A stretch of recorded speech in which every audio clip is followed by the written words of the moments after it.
Halo guys, pada video kali ini kita akan membahas sepatu dan sepatu yang akan kita bahas adalah sepatu dari brand JP Power yang serinya Hybrid Pro. Dan ini kali pertama saya mencoba sepatu dari brand JP Power ya.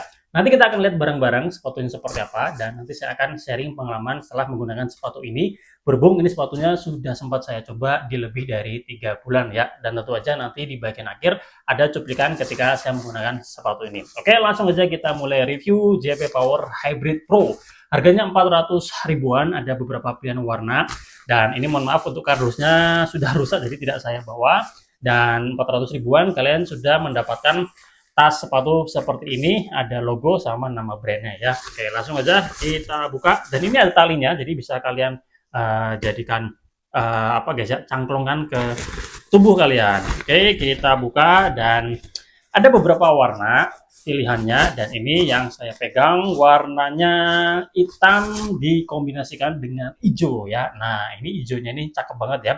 Tidak banyak warnanya. Kalau kita perhatikan sekarang sepatu-sepatu udah keren banget dari beberapa brand dengan desain yang cakep. Ini desainnya sebenarnya simple aja. Pilihan warnanya juga nggak banyak ya. Kombinasi warnanya cuma seperti ini aja ya, hitam sama hijau, tapi ini hijaunya ini kelihatan keren banget ya guys ya. Secara look ini keren guys ya. Nah, sekarang kita sekilas melihat penampakan dari sepatu ini ya. Bagian depan seperti ini, kemudian ke bagian atas, kemudian ke bagian belakang, kemudian samping dalamnya seperti ini, kemudian samping luarnya seperti ini guys. Oke. Untuk bagian bawahnya seperti ini ya. Nah, dari looknya ini sudah keren guys. Nah, sekarang kita akan coba lihat tiap bagiannya. Nah, tali sepatunya seperti ini. Ini warnanya hitam sama hijau senada dengan warna sepatunya. Ada coraknya ya. Oke. Kemudian untuk lidah sepatunya seperti ini. Bagian depan nampak mesh. Kemudian ada nama brandnya juga di sini menggunakan kayak rubber gitu. Kemudian dari segi ketebalannya ini biasa aja, nggak yang tebal-tebal banget. Di bagian belakang ini ada ukuran sepatunya ya. Nah, untuk leher sepatunya ini oke, sudah cukup tebal ya. Dan tebalnya ini di bagian sekitaran atas saja, jadi nggak full sampai ke bawah ya.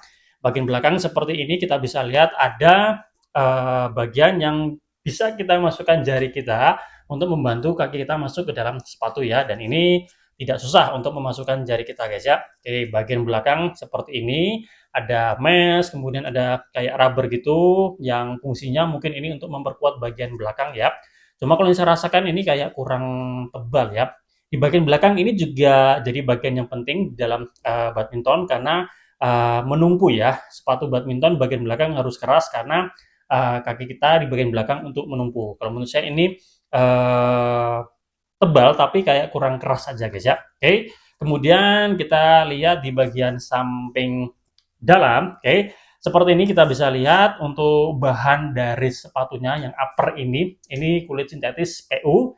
Oke, kemudian ada meshnya untuk sirkulasi udara ya di bagian samping dalam, samping luarnya.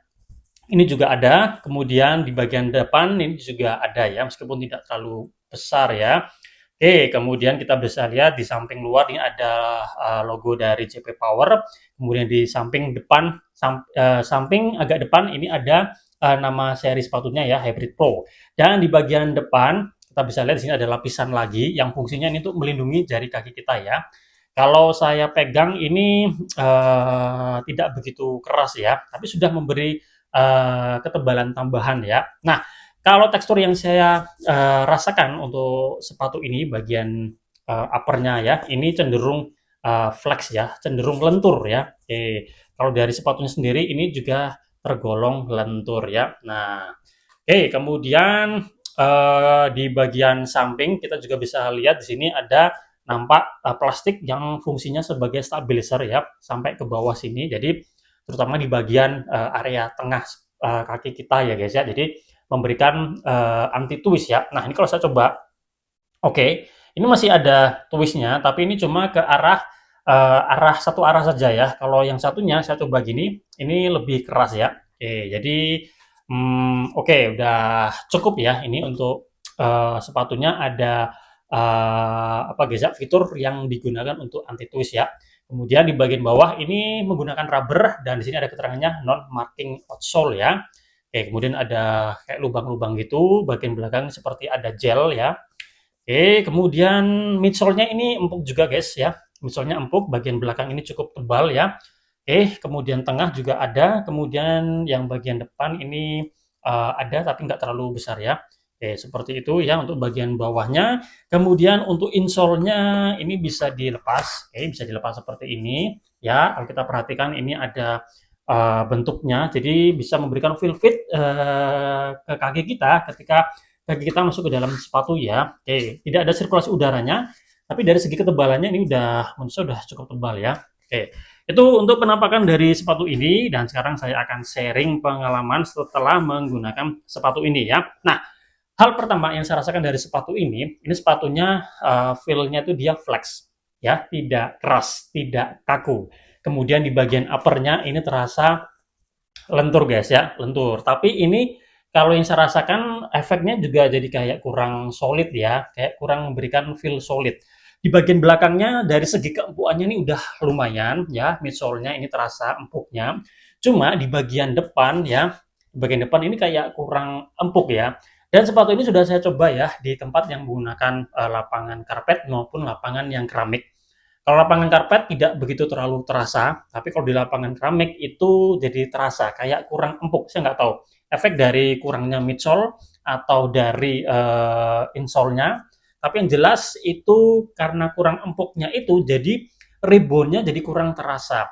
Efek bounce-nya jadi kurang terasa. Padahal kalau di sepatu badminton, kalau misalkan sepatunya itu bisa memberikan rebound yang bagus atau memberikan efek bounce, itu akan bisa hemat energi ya, kita bisa hemat energi.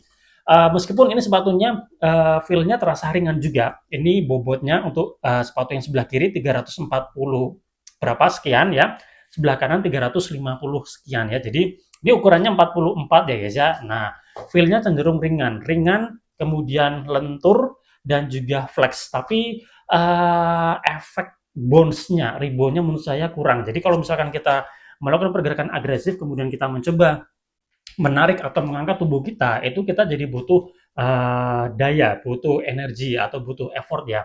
Kemarin saya coba bandingkan dengan Yonex Comfort ya, yang harganya memang lebih mahal.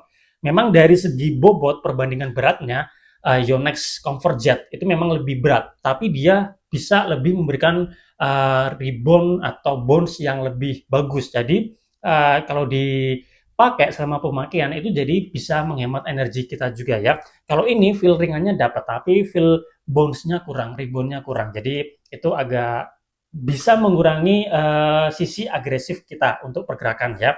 Itu yang saya rasakan. Kalau tali sepatunya ini harus 2 kali seperti biasa. Kalau sekali pasti akan mudah lepas. Ya, hanya itu aja yang saya rasakan. Catatan dari saya ya bagian depannya kayak kurang tebal ya, jadi kurang memberikan efek rebounds-nya. Kemudian dari upper-nya ini terasa terlalu lentur, jadi kurang bisa memberikan feel kokoh. Tapi kalau misalnya kalian suka yang lentur-lentur, ini mestinya nggak ada masalah ya. Dari segi looking-nya ini udah oke. Jadi catatan dari saya hanya itu aja guys ya. Oke, terima kasih sudah menonton. Semoga bermanfaat. Mungkin dari teman-teman sudah ada yang mencoba sepatu ini, boleh sharing pengalaman teman-teman semua ya. Setelah ini kita tonton cuplikan ketika saya menggunakan sepatu ini. Terima kasih sudah menonton. Kita jumpa lagi pada review-review yang lainnya.